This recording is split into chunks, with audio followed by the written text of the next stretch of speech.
সবাইকে job sell point YouTube চ্যানেলে স্বাগতম। তো আমার চ্যানেলটি যারা সাবস্ক্রাইব করেছেন সবাইকে শুভেচ্ছা। তো আজকে আবার আলোচনা করব যে যে বর্তমানে 14তম গ্রেডের যে 60 মুদ্রাক্ষরিক কাম কম্পিউটার অপারেটর পদে একটা সরকারি সার্কুলার প্রকাশিত হয়, বিভিন্ন সার্কুলারে পাওয়া যায়। তো এই পদের পরীক্ষা এবং ব্যবহারিক পরীক্ষা সম্পর্কে। তো এই পদ মূলত 14 গ্রেডের একটা চাকরি।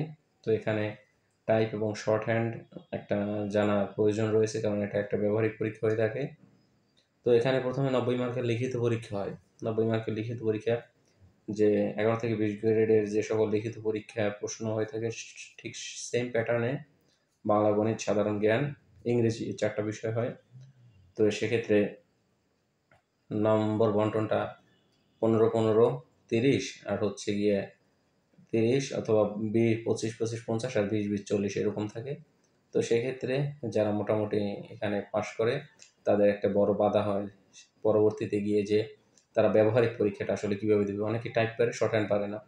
এখন এক্ষেত্রে তাদের কী করা প্রয়োজন? এখন টাইপ হচ্ছে বাংলায় 25 এবং ইংরেজিতে 30, এবং শর্ট হ্যান্ড ইংরেজিতে 70 এবং বাংলায় 45। এখন টাইপ অনেকেই পাশ করে, তারপর হচ্ছে শর্ট হ্যান্ড পারে না, অনেকেই শর্ট হ্যান্ড পারে না। এক্ষেত্রে 30%-এর বেশি পাশ করতে পারে না শর্ট হ্যান্ড পরীক্ষায়, যে ব্যবহারিক পরীক্ষায় কেউ কোয়ালিফাই করে না। এখানে যে শর্ট হ্যান্ড হচ্ছে আঁচড় দিতে হয় বাংলায়, যদি কেউ একটা রচনা বলে ওটা সাংকেতিক ভাষায়, যেমন সাংকেতিক বলতে একটা আঁচড় দিয়ে বুঝতে হবে যে আমি এটা লিখতেছি শর্ট হ্যান্ড। তো এক্ষেত্রে শর্ট হ্যান্ডে পাশের মূলত 50% মার্ক পেলে পাস করে। এখন অনেক দেখা যায় বর্তমানে কম্পিটেন্ট অনেক, মানে এখানে অনেক যোগ্য প্রার্থী থাকে। তো সেক্ষেত্রে এখানকার মার্কসটা অনেকটার উপর ভ্যারি করে যে কে কত নম্বর, কতজন ঠিক হবে এর উপরে। তো দেখা যায় 60% মোটামুটি বাংলা এবং ইংরেজি শর্ট হ্যান্ড ধরতে পারলে এবং টাইপটা ভালো করতে পারলে শর্ট হ্যান্ডটা পাস করা যায়। শর্ট হ্যান্ড পাস করলে, তো শর্ট হ্যান্ডে একদিকে যেরকম যে ক্যান্ডিডেট কম থাকে, আবেদন কম করে, সেক্ষেত্রে খুব সহজেই যারা শর্ট হ্যান্ড শিখে তারা চাকরি পায়।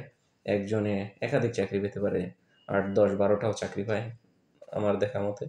অনেকে অনেক কয়েকটা চাকরি পেয়েছে। সেক্ষেত্রে শর্ট হ্যান্ড যারা শিখে তারা খুব সহজে একটা 14তম গ্রেডের চাকরি পেতে পারে, এবং শর্ট হ্যান্ড যারা ভালো পারে তারা 13 গ্রেডের শর্ট মুদ্রা সার্টিফিকেট পদে রয়েছে, তো সেই পদে চাকরি নিতে পারে। আজকে 60 মুদ্রাক্ষরিক পদে আমি আলোচনা করতেছি। তো 60 মুদ্রাক্ষরিক আপনারা শেখার জন্য ঢাকায় বিভিন্ন প্রতিষ্ঠান রয়েছে 60 লিপিকার পদে এবং 60 মুদ্রাক্ষরিক অফিস সহকারী পদে আবেদনের জন্য। তো ঢাকার বিভিন্ন প্রতিষ্ঠান রয়েছে, আগারগাঁও রয়েছে, আগারগাঁও তালতলা আছে, তারপর হচ্ছে মালিবাগ রয়েছে। এখানে এই মানে 2টা প্রতিষ্ঠানে রামপুরা। তো এখানে অনেক কোচিং সেন্টার রয়েছে, তো আপনারা সেখানে থেকে শিখতে পারেন শর্ট হ্যান্ড। কারণ চাকরির জগতে সহজে চাকরি পাওয়া হচ্ছে একদিকে ডিপ্লোমা করা, অন্যদিকে শর্ট হ্যান্ড শেখা। তো আরও কিছু কেউ যদি বিস্তারিত জানতে চান সেক্ষেত্রে কমেন্ট করে জানাতে পারেন। আমি কমেন্টে রিপ্লাইয়ে আমি বলে দিব কীভাবে কী করতে হবে। তো চ্যানেলটি সাবস্ক্রাইব করবেন।